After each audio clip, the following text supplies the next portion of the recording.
My name is Esteban Leon, and today I will be sharing a reflection of I Know How the Cage Bird Sings by Maya Angelou. The chapter I chose to focus is the 24th. I selected this chapter because it left a strong impression on me. It clearly shows the racism that Maya and her family experienced and how her grandmother, Moma, handled it with quiet dignity and strength. The central theme of this chapter is racism and injustice, particularly the kind that is deeply rooted in everyday life. In this chapter, Maya has a terrible toothache, and Mama takes her to a white dentist named Dr. Lincoln. This man owes Mama a favor, but despite this, Dr. Lincoln refuses to treat Maya simply because she is black. His words are harsh and deeply offensive, making it clear that he sees her as less than a human. Uh, One quote that stood out to me is when Mama says, "If you paid me for work I done you for all these years, I wouldn't have to ask you for a favor."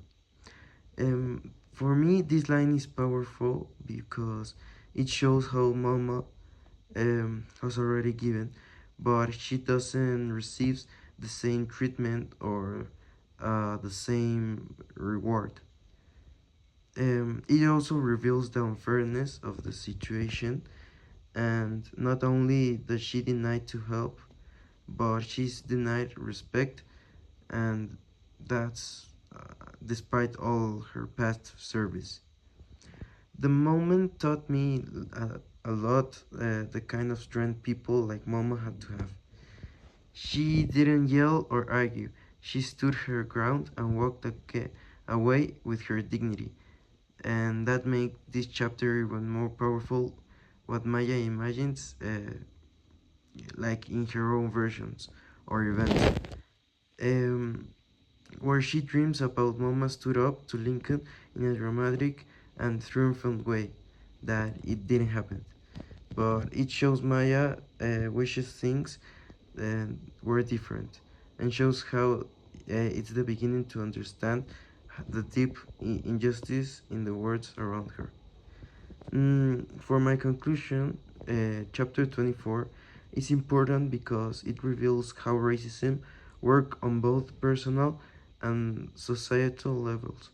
It also shows how Mama resisted it and did not fight it loudly or give off give off her dignity, but stay strong, calm, and proud. This chapter gave me a better, deeper, and um, better understanding of the book's theme, and left me thinking about how people can show strength even in silence.